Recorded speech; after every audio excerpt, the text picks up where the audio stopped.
Fala, meus queridos. Bom, tô voltando aqui com um chapéuzinho agora diferente, né? Pra gente tá dando continuidade àquelas reflexões que eu postei nesse último vídeo aí, né? O que eu quero discutir agora, tentar clarear um pouco sobre o que realmente o que eu vou chamar agora como uma provocação de ameaça islâmica. Pois bem, os ocidentais estão se sentindo ameaçados pelos islâmicos. Ponto. Mas exatamente como que é essa ameaça?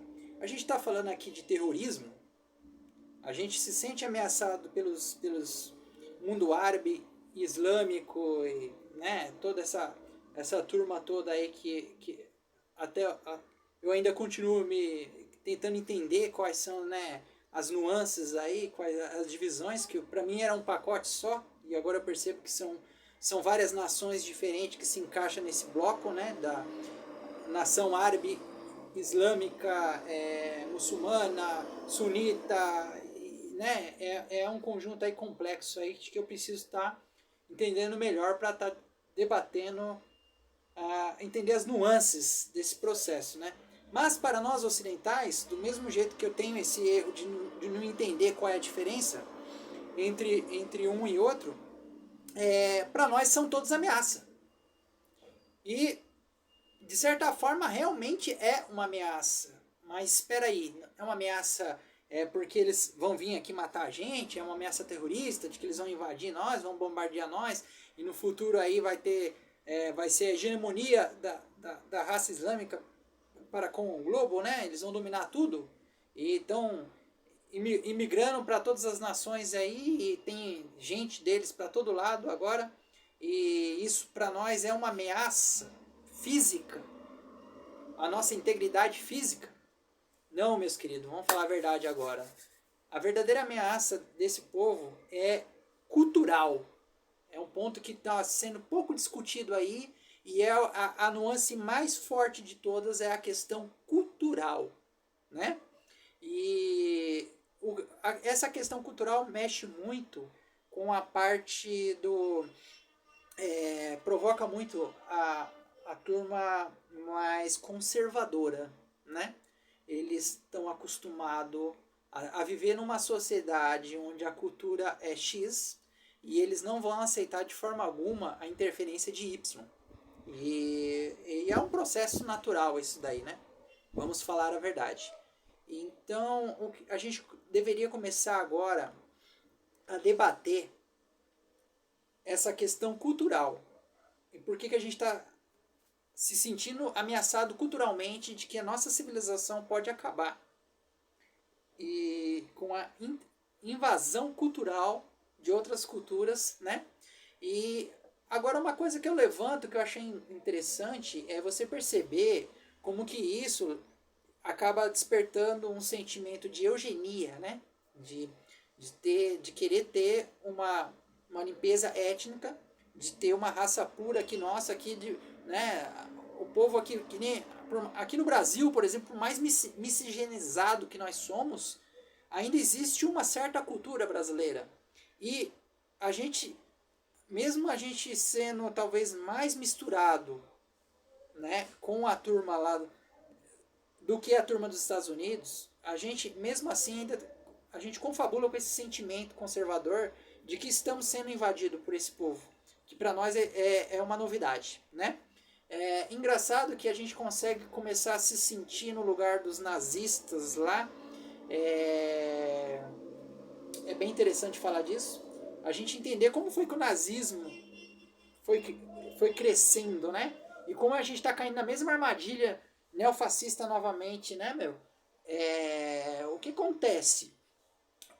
Hoje, o que a gente está sentindo em relação aos árabes e os muçulmanos e tal, é o que o povo europeu estava sentindo em relação aos judeus, que é um povo com uma religião totalmente diferente da deles na época, e um povo que não quer se misturar. Né? A gente sabe muito bem que, pelo menos hoje em dia, eu nem sei. Eu acho que hoje não é bem por aí. Mas, antigamente, os judeus não se misturavam. E tinha toda uma regra, né? Que nem só é judeu quem nasce de mãe judia, por exemplo. Se você nascer de pai judeu com uma mãe de outra religião, você não será considerado judeu. Então isso é uma forma de manter eugenia da raça pura deles e tal, né? E também a questão tanto da cultura quanto da genética. Manter a genética, né? E eu acho que a genética e a cultura está muito intrínseca, né, nesse pensamento. E como que isso daí que é o que está realmente sendo ameaçado, né?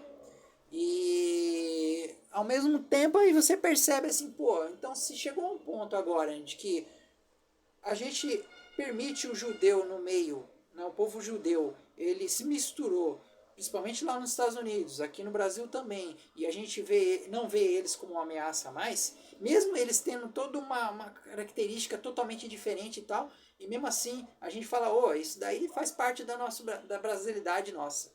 Então a gente abraçou e eles fazem parte do nosso povo, né? A gente não vê eles como uma ameaça. E por que a gente vai ver os islâmicos, né, os árabes, como uma ameaça? Né? Aí que tá. Alguém está plantando essa ideia na cabeça da população, alguém está controlando essa narrativa e está incentivando esses pensamentos, né? Essa polarização, essa divisão, esse neofascismo, né? Esse neonazismo aí que, né, em essência, que está sendo plantado na cabeça dos conservadores. Existe uma agenda aí a ser perseguida, né? E outra coisa também é que o mundo ocidental está demograficamente decaindo, né? Envelhecendo e tal. As pessoas não estão querendo se reproduzir por N motivos, né? Não vem ao caso aqui nesse vídeo estar discutindo os motivos que está acontecendo isso na classe média, principalmente, né? A partir do momento, né, que eu falei, se a pobreza está sendo combatida, no outro vídeo eu falei sobre isso, se a pobreza está sendo combatida, automaticamente há uma queda demográfica, né? Isso é bom e ruim ao mesmo tempo. Pelo menos é vantajoso para a questão da tragédia dos comuns, né? Quem quiser pesquisar aí vai saber o que é a tragédia dos comuns, aí, esse meme. Então, o que acontece? Eu acho, na minha opinião, de que a gente precisa começar a estar debatendo sobre essa questão dessa ameaça cultural, né? E se isso realmente deve ser levado em consideração ou se esse medo deveria ser melhor trabalhado para deixar de abater os coraçãozinhos dos nossos conservadorinhos aí, né? Nossos patriotinhas, né? Se realmente isso é uma ameaça, né? Essa é a verdadeira ameaça. Por quê? Aí o que acontece? A partir do momento que você se sente, né? Vamos dizer que você é da elite, que controla as narrativas e tal. Aí você acha que a sua cultura está sendo ameaçada. O que você vai fazer? Aí você vai pagar os grupos extremistas, vai incentivar os grupos extremistas dos seus oponentes, para eles pegar e inflamar as coisas, para eles virar o grande vilão da história e para acontecer o que está acontecendo lá agora em Gaza, né? Vamos jogar bomba lá na cabeça deles lá, porque eles são extremistas, eles são terroristas e tal, sendo que desde o início a verdadeira questão, né, é essa guerra fria toda de tentar diminuir ou talvez trazer um equilíbrio novamente entre esses dois polos aí para manter eles no lugar deles, para não estar invadindo a nossa cultura, né? E apesar que agora o mundo ocidental se globalizou demais, e eu acho que não adianta a gente querer cair nessa armadilha de eugenia agora, né? De querer controlar isso daí, né? Eu acho que isso daí pode ser um caminho da loucura e da extinção que vai acelerar mais ainda as coisas, né? Então eu volto para dizer para vocês, eu acho que está na hora da gente começar a discutir os verdadeiros motivos de tudo isso que está acontecendo. E eu acho que é a ameaça cultural. E se a gente deve realmente brigar pela nossa cultura ou deixar ela se transformar em outra coisa, né? Uma coisa mais dinâmica, uma coisa... aceitar essa miscigenação toda de todas essas culturas em uma só. Então é uma coisa que eu preciso tá trabalhando melhor, que até eu mesmo não tenho uma ideia sobre isso daí, né, cara? Já pensou hoje, você tá aqui andando, você tá acostumado com tudo, aquelas pessoas, com toda aquela cultura à sua volta, e de repente, em frações de poucos anos, tudo mudar da água pro vinho e tal, isso aí mexe com a cabeça de todo mundo, né, meu? Então, realmente dá um pouco de medo. Mas será que é um medo que realmente tem fundamento? Ou se está na hora da gente parar de ter esse medo, né? É isso daí que eu quero lançar para vocês aí. Eu sei que vocês não estão muito afim de conversar comigo, de debater comigo aí nas redes sociais, mas eu levanto o tema e vocês levam para onde vocês quiser e debate aonde vocês bem entender, né? Então vamos conversar sobre isso daí, porque eu acho que é uma das nuances do que está acontecendo lá e vai continuar acontecendo se a gente não enfrentar essas questões. Beleza? Marcenaria Brasil, meus queridos, é nóis!